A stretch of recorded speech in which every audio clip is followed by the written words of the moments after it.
Thank you sa mga na-confirm. Yan. So once again, we will be talking about the ethics issues in data management. So some of the terminologies here ay self-explanatory. If you read the material that I sent earlier, madali namang ipaliwanag yung iba. At I'm sure na familiar na kayo dun sa iba. But still, we will be talking about it in relation to data management subject that we are discussing. No? So, in the learning objectives, we have two main points to discuss. No, may dalawang punto po yung discussion natin. Una ay ano yung ethical concerns and ethical implication of data analytics. When we talk about implication, those are the problems. Those are the possible hindrances, mga nagiging problema, balakid. No, ethical na balakid when it comes to data analytics. And the second one, we will explore the data privacy law since we are dealing with data. And we will also be using some examples on how we will address those data privacy concerns. May mga key points doon sa ating discussion mamaya na nakapaloob or nakastipulate sa data privacy law. So yung 4 na rights na yun, yun yung importante dapat nating malaman as future professionals na gagamit ng business analytics or gagamit ng data management nga kung tawagin. Ayan. So, this will be quick lang mga anak. Easy to understand. Ayan. On the previous module, ang sinasabi lang naman dito is, we already discussed how effective the tools, how we manage the data that we will gather as a business. And we really understand how those data that we collect use in accordance to the business actions that a business can make. Na maraming mga bagay yung pwedeng paggamitan ng mga data na nakakalap natin, and we know how to use it properly. But in reality, there are some decisions in relation to that data na hindi na tama. Merong paggamit ng data na hindi na makatao, at may pangangalap ng data na nasasagasaan talaga natin yung karapatan ng ibang tao. No? So, we will discuss those ethics and legal considerations and implication of data management today. Now, so, umpisahan natin yung discussion natin sa ethical and legal consideration of or in data management. So, considerations, ibig sabihin, yun yung mga dapat nating bigyang pansin. Now, when it comes to the usage of data, dahil nga kumakalap tayo ng iba't ibang klase ng data from different sources, meron tayong mga some considerations na dapat ginagawa para hindi tayo makatapak ng tao or hindi tayo makaaberya ng ibang tao. And those considerations that we should know are discrimination and bias, integrity of data analysis, and lack of transparency. So, I will give you the information about it, description about it, and also I will give an example for you to visualize it kung paano nga ba naka-apekto in a way yung data management sa discrimination and bias and etc. So, simulan natin sa term na discrimination and bias. So, this terminology is very widely known. Now, these terms were used in different ways. Now, sa maraming paraan naman po talaga nagagamit yung mga terms na to. And in relation to data management, sinasabi dito na the discrimination and bias happens when our judgment and assumptions are influenced by our own biases. So, sa paanong paraan nga po ba talaga nag-work yung discrimination and bias? No? So, dahil ang lahat ng bagay ngayon sa mundo ng pagnenegosyo ay masyado ng technological, diba? Sabi nga po natin, there are lots of business processes na napapaikse because of the benefit of using the tools na paulit-ulit natin yung dinidiscuss na ang laki ng tulong ng business analytics, ang laki ng tulong ng data management para sa mga negosyo at mapadali yung kanilang proseso. Nagkakaroon ng discrimination and bias dahil sa paggamit natin ng mga analytical tool, at the end of the day, it will still be the decision of the employee, it will still be the decision of the manager or the owner of the business if he or she will consider what the tool says. 'Di ba? May itinuturo sa atin na ito po yung tamang gawin, 'di ba? Tinuturo sa atin ng analytical tool na ito yung tamang action na gawin. Ito yung better na strategy na dapat gawin according to the tool, no? But at the end of the day, even if the tool suggests something, it will still be the decision of the manager who handled that specific process, or it will still be the decision of the employee who is responsible for that specific process. For example, sa human resource, sa panahon ngayon, mga anak, hindi na tayo gumagamit ng walk-in applicants or hindi na masyadong applicable yung walk-in applicants. Not unless may job fair. Familiar naman po kayo sa job fair na tinatawag.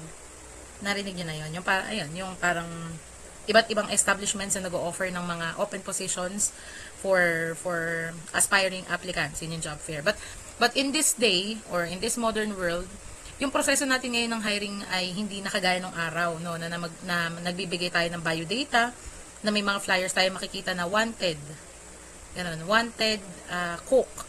Diba, ganyan yung mga nakalagay sa flyers na naghahanap sila ng cook. Or hiring, encoder, ganyan. Tapos magpasa lang daw ng biodata sa ganitong lugar. So, that was the process before.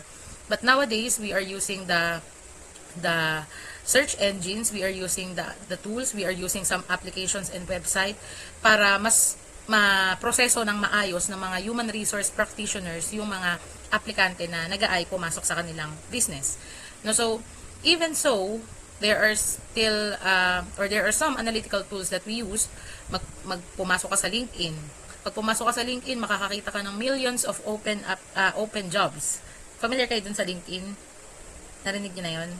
So, one of the major usage of LinkedIn is to look for job applicants. May iba pa siyang usage. Pwede siyang business profile, o pwede siyang ways no, to make connections to other people, pero some of the businesses use that specific app para makahanap sila ng mga aspiring applicants, no? So doon pa lang sa idea na yun, hahanap ka ng aplikante, pero hindi mo pa naman sila nakikita in reality, no? So pagpapasahin mo ng curriculum vitae, pagpapasahin mo ng credentials such as TOR, kung ano pa yung required na mga, what do you call this, yung mga papers or yung mga requirements na hinihingi ng negosyo, lahat yan pwede nating i-embed dun sa apps or pwede nating ipasa gamit yung application. But at the end of the day, yung HR manager pa rin naman yung magde-decide, di ba? Bibigyan ko kayo ng isang example. Si Ma'am Shania ay isang teacher at ako po ay nagpa-practice ng teaching within 3 years already. 3 taon na. I graduated my bachelor's in 2023. I took up my MA in 2023 also, but I am not yet finished. Di pa ako tapos sa aking master's. On the other hand, nandito naman si Ma'am Reyes. Example lang. Si Ma'am Reyes ay 18 years ng teacher. Ako ay 3 years lang. Si Ma'am Reyes ay 18 years ng teacher. But, si Ma'am Reyes ay nag-stop 2 years ago because she became a mom. Naging nanay. So, nag-maternity leave ng 2 years. Nag-stop sa pagtuturo dahil nga nagkaanak.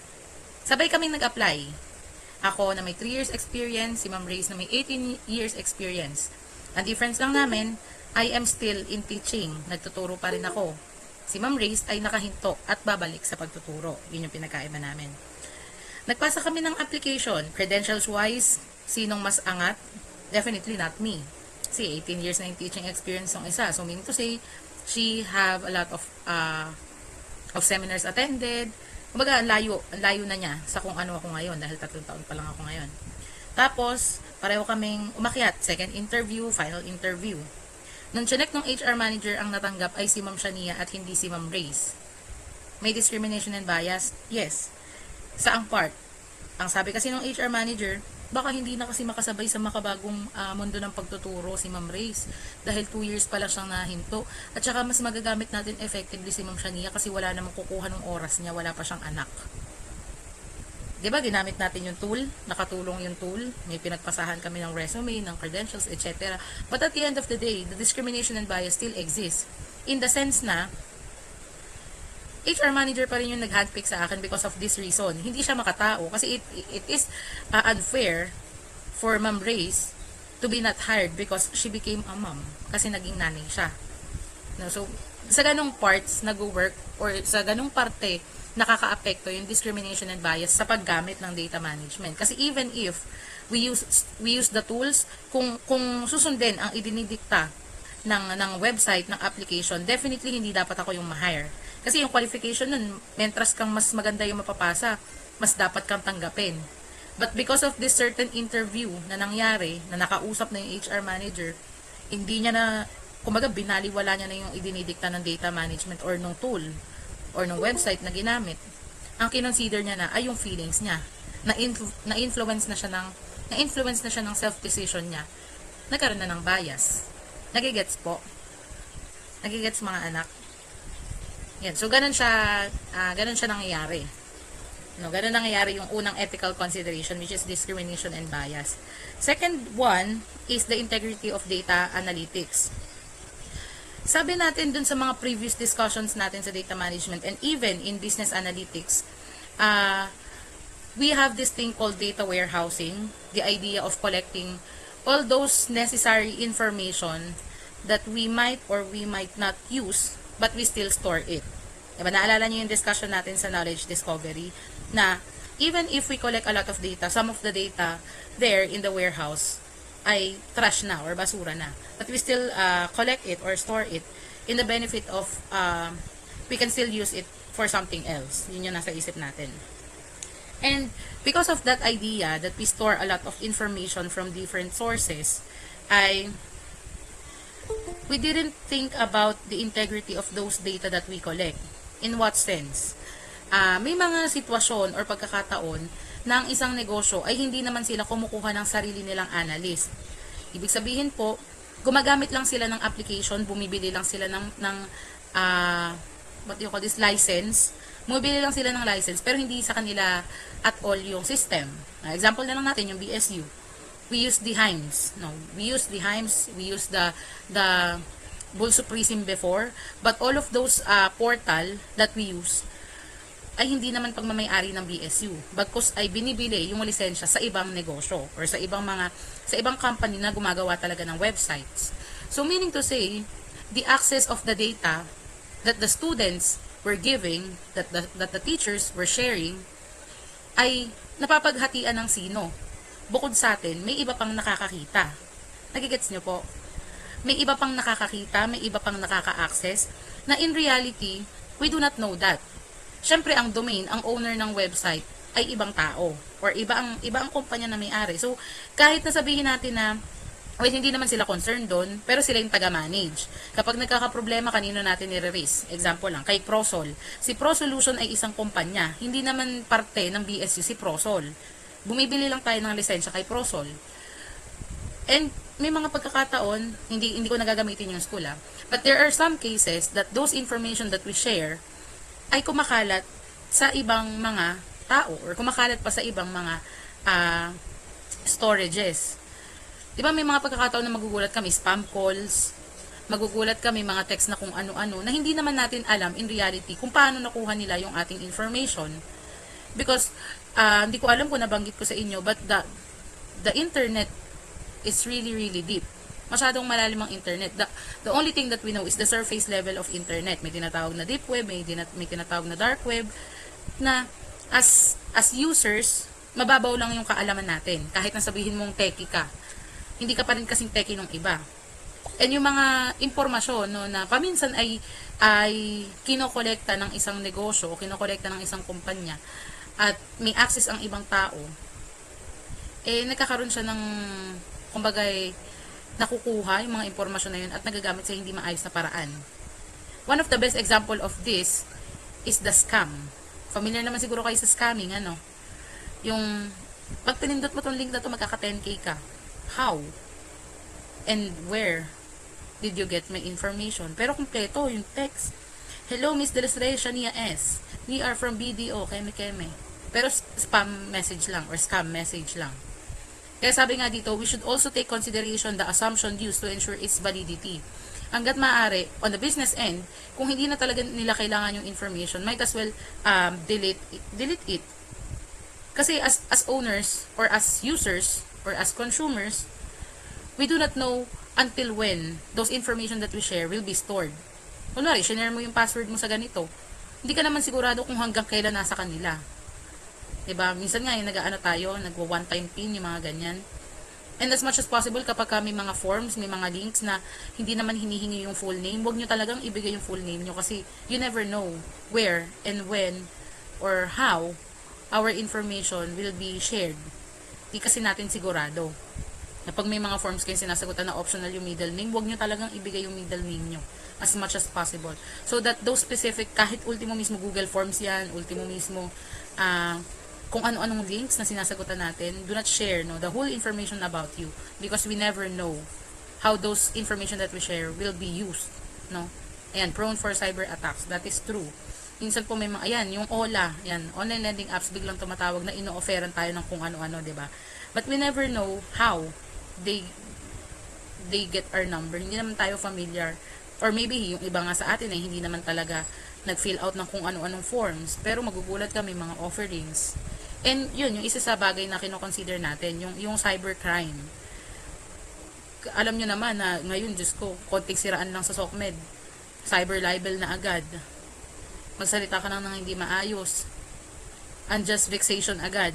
Dami agad kaso na pwedeng isampa. Kasi nga mayroon namang batas na nagpoprotekta sa atin bilang users or bilang consumers ng data natin na later on i-discuss natin. But ayun, I hope na naintindihan niyo yung pinagkaiba ng discrimination and bias. Sa discrimination and bias, we are dealing with the self-decision of the employees even if we use the tools. Sa integrity of data analytics, just like what is stated in the material, we should be considerate, and we as a business we should know where, when, and until when the data that we gathered should be stored. Kasi pwede nga siyang manakaw, pwede siyang makuha. Ang dami kasing mga ano na ngayon, hackers. Yun yung isa rin sa dapat binibigyang pansin. No, yung integrity ng data analytics ay nawawala dahil nagagamit yung mga data na nakastore sa storage sa maling paraan. No, so yun yung pangalawa. And third one is the lack of transparency. Haba ng sinabi dito, no? Yan, sabi dito sa dulong sentence or dulong part, therefore, transparency is necessary to help people understand how systems work and how this decision affect their lives. In relation to lack of transparency, on business end, there is a term called NDA or non-disclosure agreements. Yung idea po ng non-disclosure agreements in an easy way to understand, no, those are the information that we share to a specific company and we allow them to somehow know that information, but we do not have the rights to share it to others. Kung ano yung mga information na i-share sa atin pabalik ng kumpanya. Kumbaga parang meron kayong matter, si company at saka ikaw, na dapat kayo lang ang may alam. Yun po yung non-disclosure agreement. And in that sense, even if you are the user and you agreed and you signed that specific non-disclosure agreement, kung may specific matter ka na gusto mong malaman tungkol doon sa kumpanya, hindi mo na siya malalaman kasi babalahan ka ng kumpanya na we do not share any information, we do not disclose any data because of these reasons. Doon pa lang sa idea na yun na pinagdamutan ka ng impormasyon na gusto mong malaman because meron silang tinatawag na non-disclosure agreement, ay lack of transparency na yun. Ayan. One example is yung denial sa promotion. Balikan natin yung example kanina. Magkatrabaho na si Ma'am Shania at si Ma'am Reyes. Pareho silang teacher sa DepEd. Ang ranking sa DepEd, teacher 1, magiging teacher 2, magiging teacher 3, teacher 4. Both of them applied to become teacher 4. Meron lang isang bakanteng posisyon para sa teacher 4. And sabay silang nag-apply, then ang natanggap ay si Ma'am Reyes. So si Shania or si Ma'am Sha ay nagsisik ng reasons, nagsisik ng clarification. What is the reason behind me not being the one na na-promote at bakit si Ma'am Reyes? Diba? You are just asking reasons na bakit hindi ko yung natanggap. And unfortunately, DepEd will not say anything. Ang sasabihin lang nila, we are sad to inform you that you didn't get the promotion that you applied for, yada yada yada. Kapag may opening, next time mag-apply ka ulit. Ganyan lang naman sila eh. Ganyan lang naman talaga kahit sa ang kumpanya. Kapag hindi ikaw yung natanggap, pag hindi ikaw yung na-promote, ganun lang, hanggang doon lang yung kaya nilang i-share na malungkot sila na hindi ikaw yung natanggap. Pero as applicant, para ka nasa floating air na hindi mo alam kung bakit hindi ko yung natanggap. And hanggang matapos yung araw, kahit isip-isipin mo, hindi mo pa rin talaga malalaman yung reason kasi nga, may non-disclosure agreement sila na tinatawag. So, yun, doon pa lang sa part na yun, there is a lack of transparency na even if we are the users who share our information to them, we do not have the right to ask them anything. Kasi ang babala lang nila, hindi sila nagdi-disclose ng info. So, nagigets po yung tatlo, yung discrimination and bias, lack of integrity, Lack of integrity ba yun? Integrity of data analytics and lack of transparency. Nagigets po? Yan. So, tapos na tayo dun sa first part. Puntahan na natin yung second subtopic about this lesson, which is the ethical implication. Kung kanina ay ethics and legal consideration, yan yung mga dapat natin i-consider when it comes to data management. Ito namang ethical implication, ito yung mga bagay na dapat nating malaman na kapag nagkaroon ng aberya, ito yung pwede nating panghawakan as users. No, so, to be specific, there is a thing called data privacy law. Yung data privacy law na to ay isang batas dito sa ating bansa na nagsasaklaw ng mga issues regarding data ng tao or information ng tao. And there are lots of stipulations, ibig sabihin maraming nakasulat sa ilalim ng data privacy law. Pero ang pinaka-importante na related sa data management ay yung 4 na rights. Yan, right to be informed or consent required, right to access, right to rectify, and right to complain. Yan pong 4 po na yan ay nakapaloob sa data privacy law, pero hindi lang po iyan yung nakapaloob. Marami pang ibang bagay. Pero ito lang yung related sa atin. So, umpisahan natin pag-usapan yung data privacy. Ayan, so, sabi dito, sa data privacy law, this is a law that were enacted in the Philippines last 2012.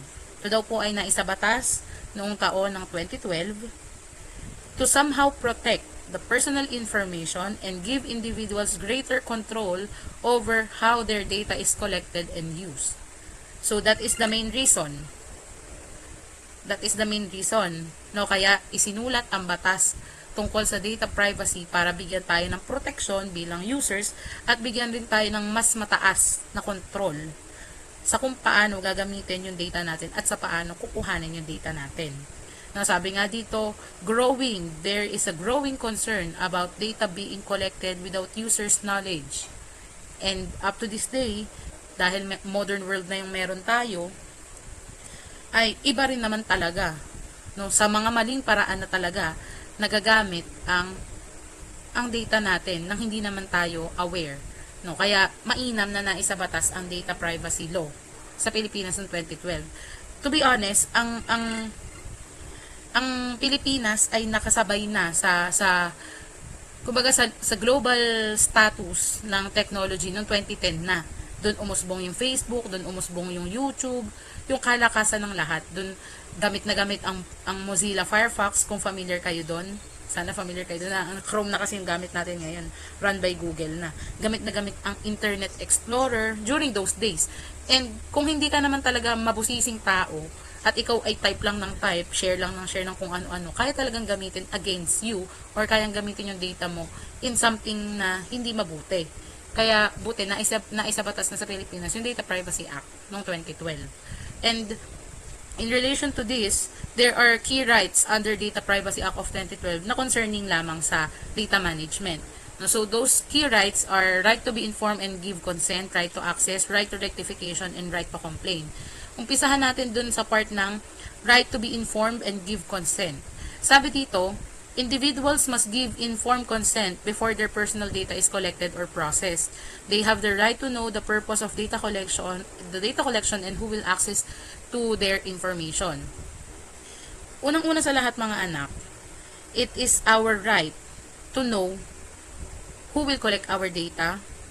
It is our right to know how those individuals who collect our data will use the data that we share. Karapatan natin bilang mga tao na malaman at ma-inform tayo para saan ba gagamitin yung data natin or yung data na kukunin sa atin. Kasi nga, ang impormasyon natin ay kumbaga, sabi ko nga sa example ko doon sa third year kasi medyo same content doon yung discussion natin. Kung yung mga jowa nga natin, pinagdadamutan natin ng password ng cellphone natin and account natin, jowa na natin yun, di ba? How come na stranger yung bibigyan mo ng information mo? Kahit na simpleng basic info lang yan, kagaya ng pangalan, kagaya na lang ng age natin, birthday natin, address natin. Boyfriend nga, napapagdamutan natin ng password eh. Ano na yun? Kumbaga malala na tiwala mo dun kasi boyfriend mo na. How come na dapat ipagkatiwala yung basic info sa ibang tao without the knowledge of us kung saan siya gagamitin? No, so, Yun yung unang-una nyo dapat i-consider when you are giving a lot of information, even if pag-fill out ng form, kagaya ng paulit-ulit kong sinasabi, as much as possible, do not share all of the information about you. Kung hindi required ang birthday, hindi required ang address, kung walang asterisk na nakalagay doon sa form, do not share. Kasi, it's your right to refuse. No, it is your right to refuse giving your information because it's yours. Sa inyo yun, karapatan nyo yun. No, so, yun yung unang-una. Dapat may consent nyo kapag nagbibigay kayo ng information, and may karapatan din kayo na malaman saan gagamitin yung data na kinukuha sa inyo. Yun yung una. Pangalawa, right to access. Individuals can request and review the personal data that organization hold about them, including the sources of information.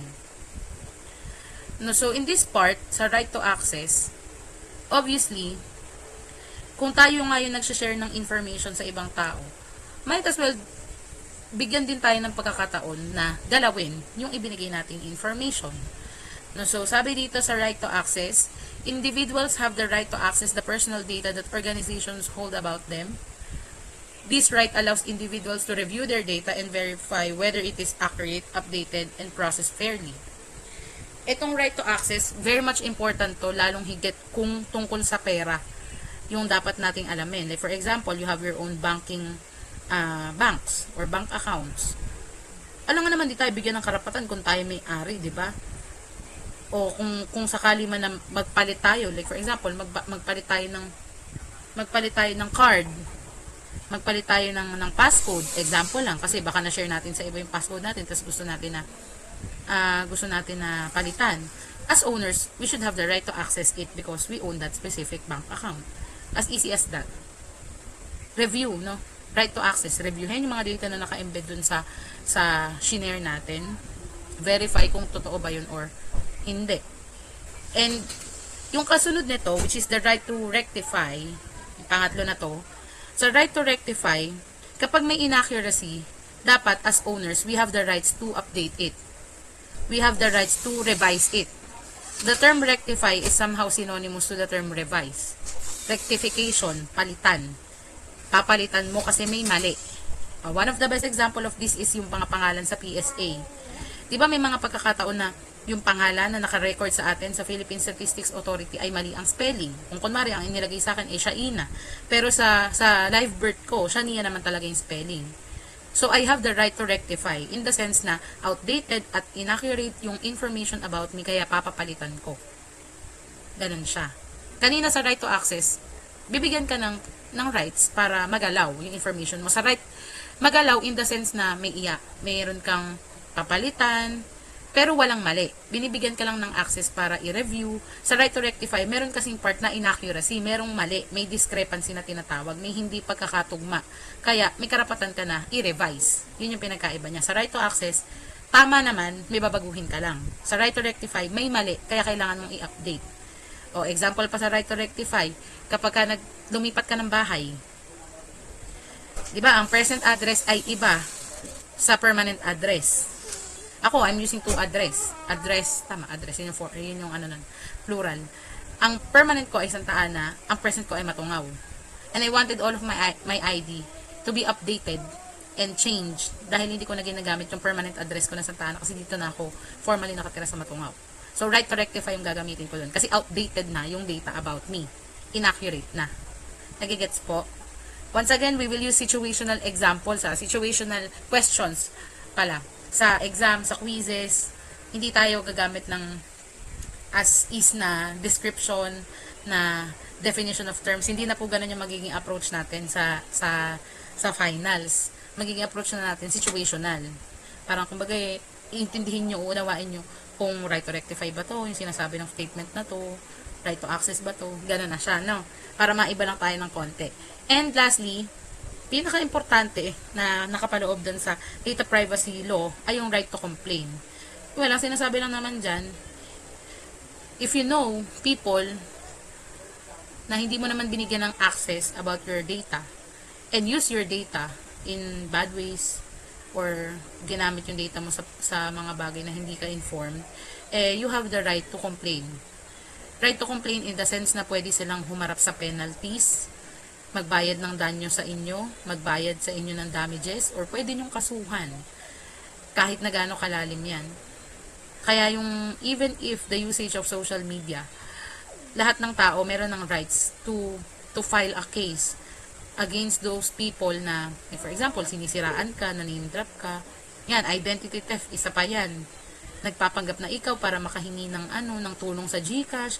Ang daming ganyan, yung parang di ba pag na-hack yung account, wag niyo pong re-replyan na hack po yung account ni ganito kasi baka manghingi po ng pera. Identity theft ang tawag doon because you are using someone's identity to gain something without them knowing. No, lahat naman ng mga information about us as users, lalo kayo na professionals na yung specifics na ganito ay napapag-aralan, dapat ay maalam talaga kayo. Kasi ako nga, sa totoo lang, hindi high-tech na nung panahon ko nung college, pero mas iba yung technology ngayon. Na ang usad pa lang ay 2 taon o 3 taon pagkatapos kong gumraduate. Walang chat GPT nung panahon ko. Google at Google Scholar lang ang best friend ko dati. Yun lang. Tsaka library. Pero ngayon, parang ang dami ng mga na-share sa internet. Diba nga, sabi ko nga pag nag-search ka sa ChatGPT, alam niya lahat Ultimo, pagsulatin mo ng breakup message sa jowa mo, kaya kanyang sulatan. Diba? Magpagawa ka ng iba't ibang klase ng letters, kaya niya. Kahit magpagawa ka ng architecture ng bahay, kaya ni ChatGPT, ganun siya katalino.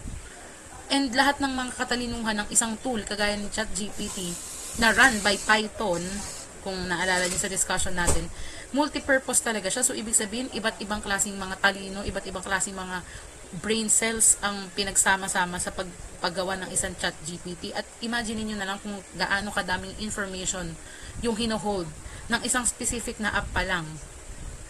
Kahit nga siguro mag-search ka ng pangalan ng taong kakilala mo, kaya niya sagutin Kasi baka yung data ng Meta, alam niya din. Try nyo minsan, di ba nga pag nag-search ka sa Google, nag-a-appear yung Facebook profile mo. Thinking pa lang thinking na shinare mo lang naman yung information mo sa Facebook lang. Pero pag sinearch mo sa Google yung Shania de los Reyes, mag-a-appear ang Facebook account mo. So, ibig sabihin, pinaghahati-hatian talaga nila yung information tungkol sa atin na hindi naman tayo aware sa lahat ng yon. No, so, at the end of the day, as you all become a professional in the near future, you should understand how a single information about you is powerful. Because some people can use it against you or some people can gain from your information nang hindi kayo aware. So, yun lang naman yung daloy ng discussion natin na lahat ng ito, specifics man yan ng data management, kagaya ng mga discussion natin, yung mga terms na yon, master data management, enterprise chem, lahat ng mga bagay na yon ay kumbaga mag-end up pa rin dapat tayo sa kahit may tulong ng teknolohiya ang mundo na meron tayo ngayon sa negosyo, kailangan mo pa rin samahan ng puso at integridad kahit na sabihin mong gumagamit na tayo ng mga makabagong tools ngayon para mas mapadali yung proseso natin. So, yun yung sana take away nyo dito sa discussion natin. Ayan. So, yun lang naman yung discussion natin. Ethical concerns, which is yung discrimination and bias, integrity of data analytics, and then lack of transparency, and then we explore the data privacy law. Sinabi natin na ito ay na-establish noong 2012 para protektahan tayo at yung mga information natin, and nag-discuss din tayo ng 4 na key rights. Right to be informed and give consent, right to access, right to rectify, and right to complain. Meron po ba kayong questions? Clarification? Hearing none, you can react heart if wala ng question so that ma-end ko na tong ating discussion. Ayan, so yun lang naman, wala naman na akong i-share na ibang information. So,